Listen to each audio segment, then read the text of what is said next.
I am Jamie Dorrington. You might know me from BBC One Happy Valley. I used to be involved in serious and organised crime, and now I just spend my time acting and talking to students and kids about how not to get involved in serious and organised crime.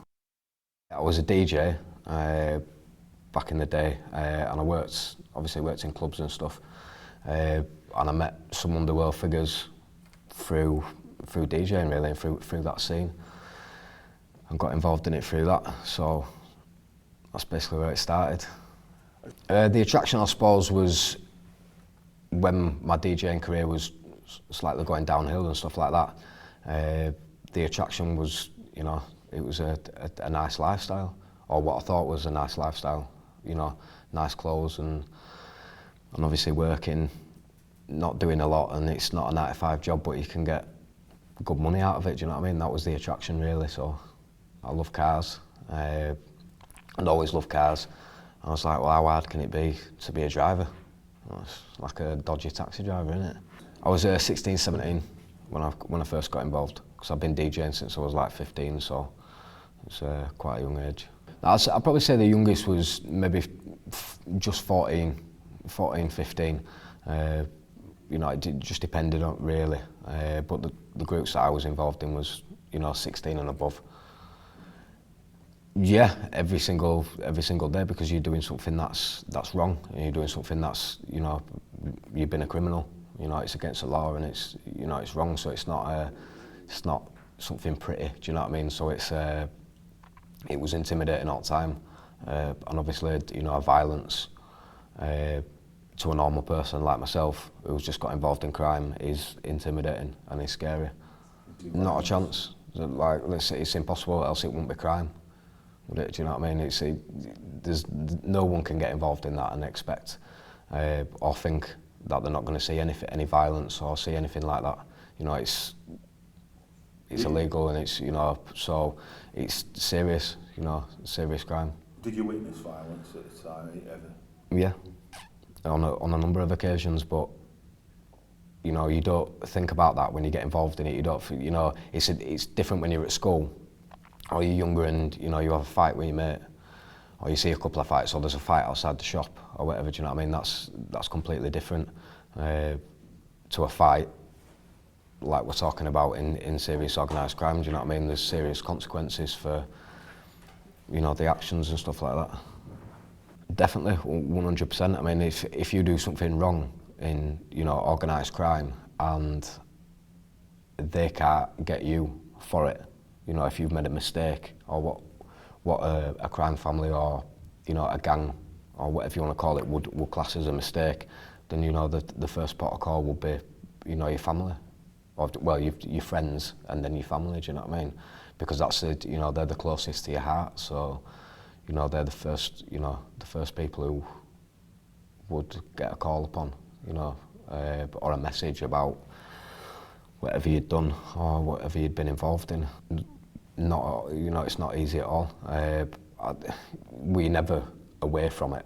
You can be out of it, but once you're involved in it, you know, if you've seen violence, or you've seen, say, a robbery, or you've witnessed a crime that group of people have done, or you and someone else has done, then you're never out of it, because you are a witness to that crime. Whether people have been convicted of it, or whether it's a crime that no one else knows about, then, you know, only you know about it, so therefore, you know, you're a witness to it, so you're never away from it.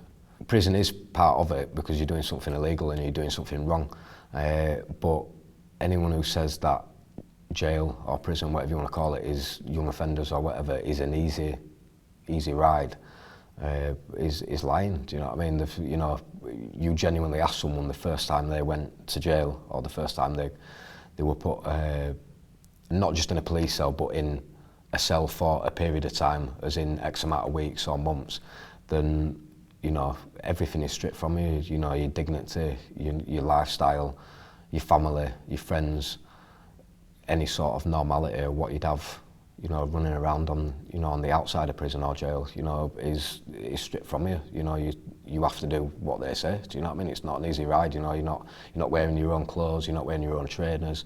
You're not eating what food you want to eat. you're not doing anything. You're not, you know, you're walking around the yard in a circle for 10 minutes a day, and playing a bit of pool, you know, for 20 minutes. You know, it's no life, is it? It's possible anything's possible to turn around, you know. Just because you've done something wrong doesn't mean that you can't start again or start afresh. You have to be given that chance, and people have to give you that chance to start afresh. I turned it around by myself. You know, you have to do it for yourself. You know, no one's going to do it for you. People can help you, but you have to do it for yourself.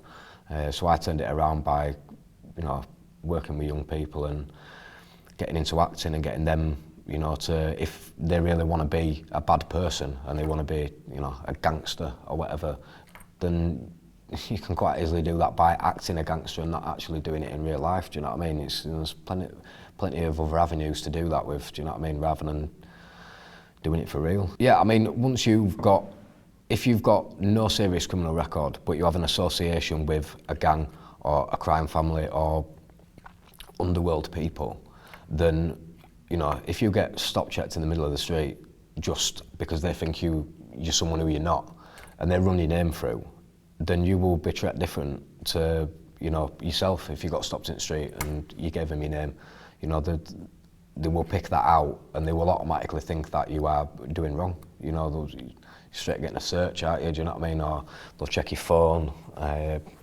search you for drugs, or whatever, check your car out. You know, if I got pulled over in my car and they wanted to do a full check on me, you know, my background will come up, and it's not a case of me just getting pulled over and getting a ticket. You know, I'm there half an hour outside the road. Do you know what I mean? It's no life at all. It's not all, no. Sort of, and not only that, it's not. You don't really have to worry about the police. It's not so much that, but you don't know who is involved with them now.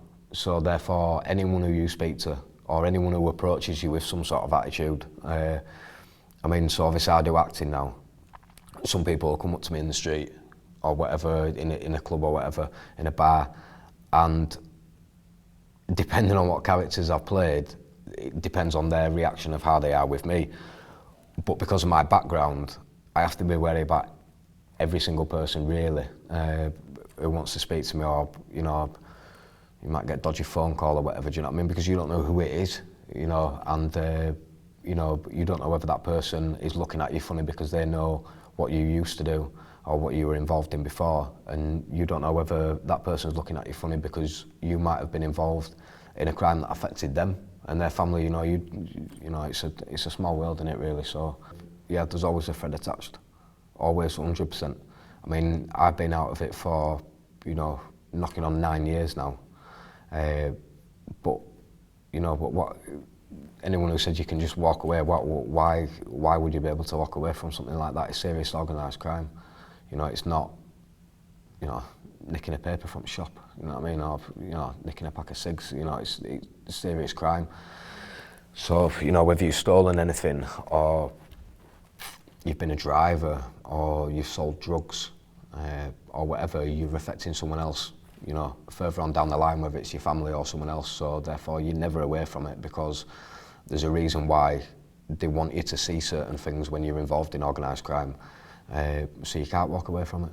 Do you think that maybe some like senior members of organised criminal gangs, some of the people who've been around a long time, kind of make it sound glamorous to the younger ones just to recruit them in? We've been reading reports of people who are under the age of 10 even getting involved in crime.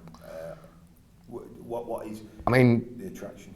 I mean, don't get me wrong, there is aspects to it that are glamorous, but it's not the crime or criminal side of it that's glamorous. Do you know what I mean?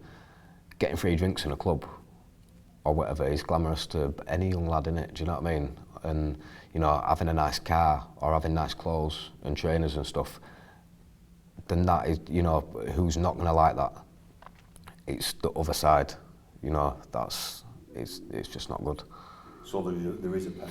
You know? Yeah, 100%, yeah. So, like, it is sort of attractive to do and to get involved in, but it's the main side of it, which is serious crime, which, you know, you don't know what you're going to be doing, do you? Or what you're going to be seeing.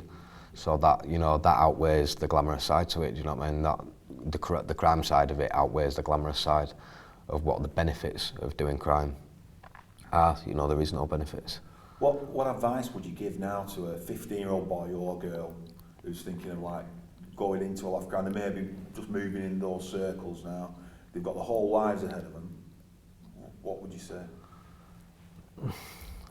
Well, everyone's got a choice, haven't they? And it's their own choice to get involved. What I would say is, if you make that choice, I made that choice because I needed a job at the time, and I felt like, because of how I'd been at school and stuff like that, and my education, that I didn't have another outlet to do other than take a job driving with a crime family for easy money. There's no such thing as easy money, is what I'd say, because that is, you know, that is what would entice any young kid or any young man, you know, to get involved in it.